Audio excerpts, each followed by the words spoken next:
Grab your coffee and welcome to Good Morning Football. We are presented by Intuit QuickBooks. Highlights for you from a Wednesday late afternoon football on a Thursday morning. Things are getting weird here at the breakfast table December 3rd. My name's Kay Adams, Nate Burleson, Peter Schrager, Kyle Brandt is here.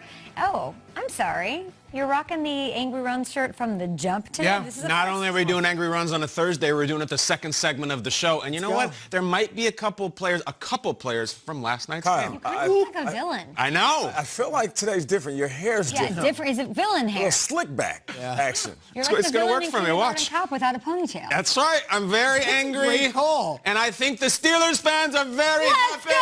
Let's go to Sunday night football played on Wednesday afternoon. We're going to get to it. We're going to get to it. Peter wants Trace McSorley. We'll get him Trace McSorley. But first, 19-14, a really strange game that the Steelers win. It got very close late. Let's hear from Roethlisberger, who was not in the holiday mood after an ugly, sloppy win. Big Ben, what'd you think of this one?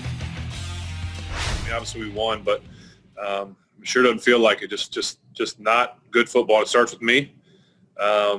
You know, this is a mental game, and this has been a very mentally challenging and draining week. But you know, at the end of the day, we need to step on the football field and play good football when it's time. Big Ben not happy about the Steelers' performance. They stay undefeated in that number 1 seed spot. The Chiefs sitting right there on their tail at 10-1. The Titans are the 3 seed as it stands now after week 12. All right, the Ravens kept it close. What did we make of Pittsburgh's win yesterday? It's a weird game. Oh, weird. Yeah. Did they look good? No. Was it a good win? Yes. Ugly football this time of year. The weather was ugly. The conditions were something that paralleled what they went through in pushing this game back. It seems like everything was up in the air.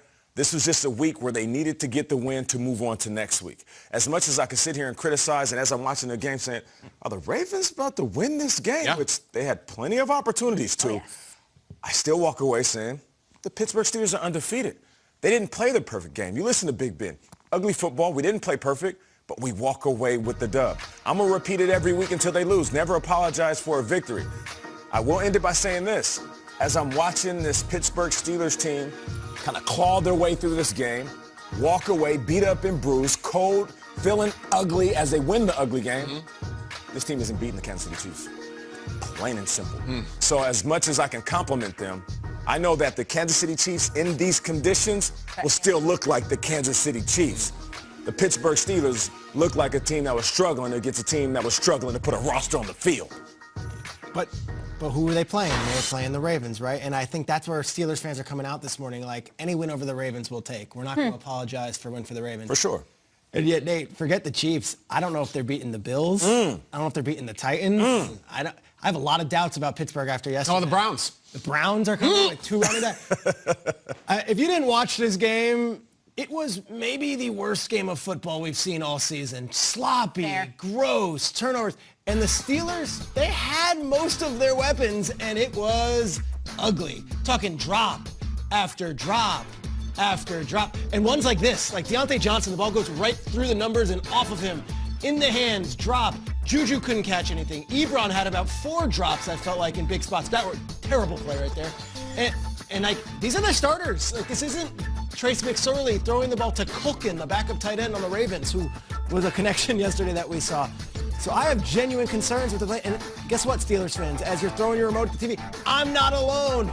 Here was Mike Tomlin talking about how he felt his team performed against the Ravens' 3rd, 4th, 5th, and 6th string yesterday.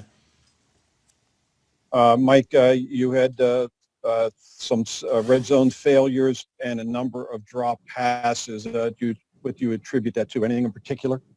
Us sucking. Yeah. That's not Barack Tomlin. That's not Barack Tomlin.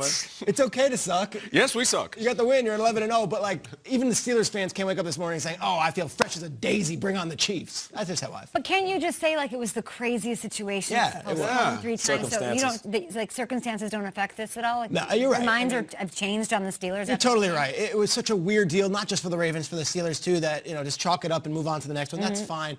It's just been this tendency that, like, we kept the Cowboys hanging around. We got Garrett Gilbert. Like, it doesn't seem like they ever just put a team away. And those really good teams, they'll bite you at the end. And now it keeps going. Roethlisberger after said, we're going to start watching Washington tape tonight because they got to go. I like that.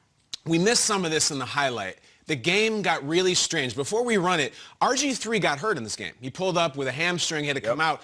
Trace McSorley, a second-year player who had never thrown a touch, never thrown anything, came in the game, and it got crazy. Watch what happened. As Tirico is saying, oh, it's kind of over, Trace McSorley is going to find Hollywood. There's only a few minutes left in the game, and Hollywood's going to go, now watch, Minka's got an angle on me. He said, oh, bye-bye. This was scary. So now it's alive. It is absolutely alive, and the Steelers are going to get the ball after this.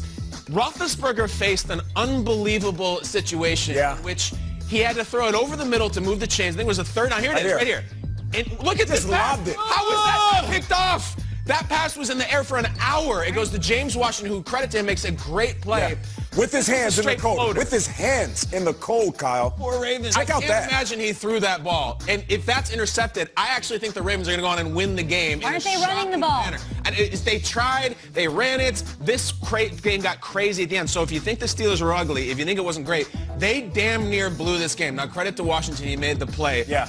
But listen, I tend to come out more of the ridiculous, unprecedented circumstance that they're in. Yeah. They got to win against the Baltimore Ravens and John Harbaugh, and now they have to do it again in 20 minutes against Washington. Ugly as hell. Doesn't look intimidating. Chiefs aren't scared of that. 11-0. The last thing was Eric Ebron had a couple of drops. His tweet after the game, it was ugly, but our record a bad B, 11-0. It's true. 11-0. They didn't run it because they didn't trust the run games. At the end, they didn't even try to run off the clock. They threw 3 times instead of trying to run it. They could not get it going against a depleted, really banged up Ravens defensive front. They need James Conner out there. Ben could not get it done. Ben Snell, I'm talking about. They're not going to do anything in the AFC if Ben Roethlisberger is throwing the ball 51 times, which he did yesterday. Yeah, especially in conditions like that. 51 is crazy. Yeah, let me add this in before we get to Tom Pelissero. I'm watching the game, and RG3 goes down, and my 2 boys in the back just wrestling as usual. And Trace McSorley comes in, and they're like, yeah, Trace is a legend. I was like, what? Why? I don't know. He has like a song out there. He has like somebody talking about how great. He's like a young legend. He holds all the Penn State records for quarterback play, throwing the ball, not just running the ball. But I don't know about his high school demographic. They went crazy. I don't know about his millennial Q score. It's through the roof. My son was playing some song where a dude's rapping about how good Trace McSorley is. So Trace McSorley is here. He has arrived. My son's got me hip to him. It was like I learned a new song yesterday. Trace McSorley sounds like a place that the 4 of us go have a beer after the show. Very New York bar. Like, yeah, it's right by RW. Let's go to, JT O'Sullivan. Get a couple pints, gentlemen. Interesting. I need a deeper dive on that. Some photo Trace McSorley. Let's bring in Tom Pelissero. Now, Tom, there's plenty of worry for the Steelers and their fan base here at the breakfast table. We're all talking about it, of course, even though they're undefeated. It sort of doesn't sit well with us here this morning, but they do have another problem, a huge loss defensively. What happened to Bud Dupree? Okay, the early news is not good on Steelers linebacker Bud Dupree after he went down in the 4th quarter last night with a non-contact right knee injury. As first reported by our Mike Garafolo and Aditi Kinkhabwala,